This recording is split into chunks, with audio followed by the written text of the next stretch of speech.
what is the relationship between science and the Bible? In his book, The God Delusion, atheist Richard Dawkins argues that the relationship between science and the Bible is one of conflict. The only purpose in reading the book of Genesis for Dawkins is to reject it as outdated nonsense. I think he speaks for many people who see the relationship between science and the Bible as a relationship of conflict and incompatibility. In this video, I want to explain why I don't see any conflict between modern science and the book of Genesis, and where I think the actual conflict is. Let's get into it.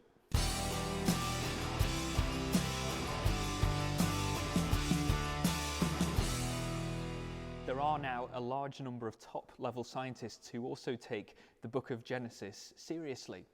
For example, there is Francis Collins, who's director of the National Institute for Health and former director of the Human Genome Project. He's been at the forefront of the fight to find a vaccine for COVID-19 as well. Collins argues that the Bible actually enriches our view of science, and at the same time that science helps us to come to a better interpretation of the Bible. He's far from alone in thinking that. There are people like Joan Centrella. She's Deputy Director of Astrophysics at NASA and became a Christian as an adult.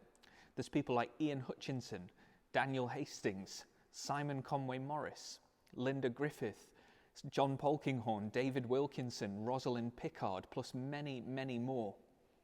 All of these top scientists don't see the relationship between science and the Bible as a relationship of conflict, but of harmony. To me, this suggests that we need a more nuanced understanding of the relationship between science and the Bible. When we come to the book of Genesis, it's clear that we're not dealing with a science textbook. I think that's the mistake that six-day creationists make, actually, and it's also the same mistake that Dawkins makes in his approach to the book of Genesis.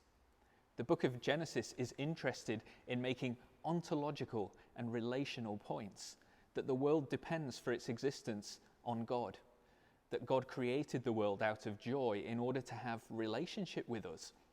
It's common for some atheists to give the impression that all Christians were six-day creationists until Darwin came along and popped their bubble. But actually, the history of interpretation shows that Genesis has been read in very diverse ways throughout church history. People knew that when they read the book of Genesis, they weren't simply reading a science textbook. They were reading a text concerned with the meaning of the universe and of humanity's dependence on God. The book of Genesis is not incompatible with modern science and evolution. However, it is incompatible with naturalism. Naturalism asserts that the physical processes of the world are unguided. They operate independently of God's influence. The problem is that this itself is not a scientific claim. This is a metaphysical and theological claim.